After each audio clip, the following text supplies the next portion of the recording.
Thomas, Percy, and the post train.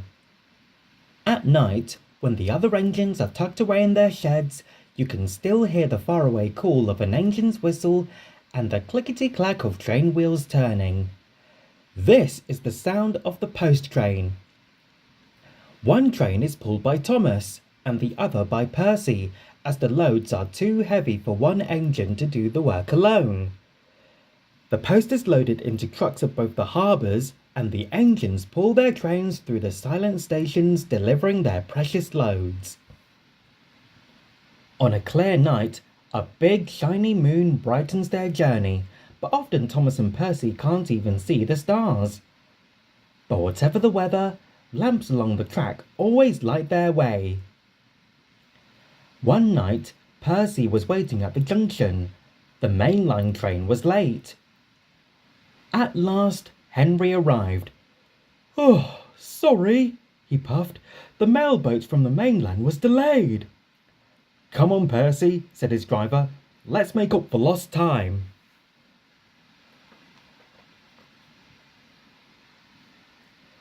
Percy puffed along as quickly as he could, but the sun was already rising as he finished his work. Never mind, thought Percy. It's nice to be up and about when it's the start of a new day and there's no one else around. Percy was not alone for long. "Oh, bother," said Percy. "It's that dizzy thing, Harold." "Good morning," whirred Harold. "I always said railways were out of date, but you're so slow with the post, you should give everyone their stamps back post haste." Percy was too tired to explain.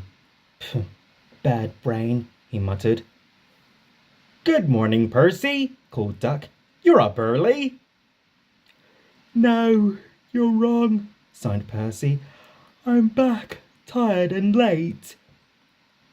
He rolled into the shed and fell asleep almost before his buffers touched the bar.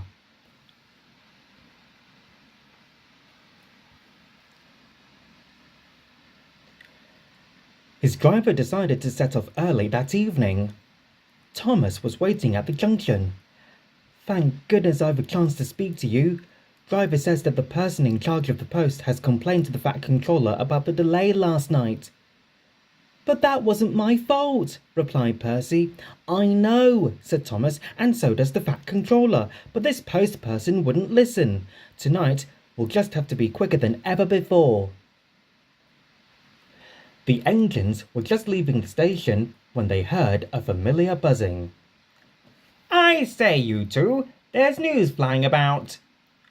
"Where?" puffed Percy. "All over the place. They're going to scrap the post train and use me instead. Wings work wonders, you know. Always." "Rubbish," huffed Thomas.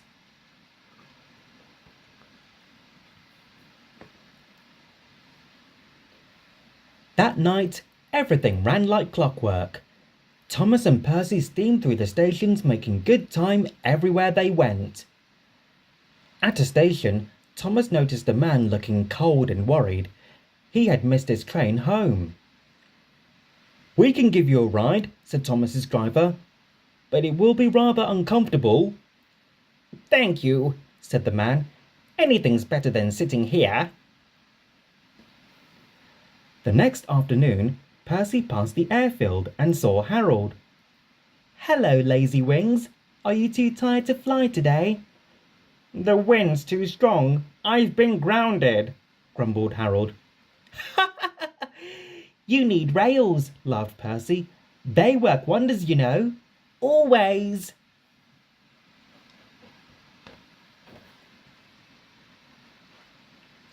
That night, the Fat Controller showed the two engines a letter. It was from the man who had missed his train. "He thinks you are both splendid," said the Fat Controller, "and everyone says that the post train is the pride of the line."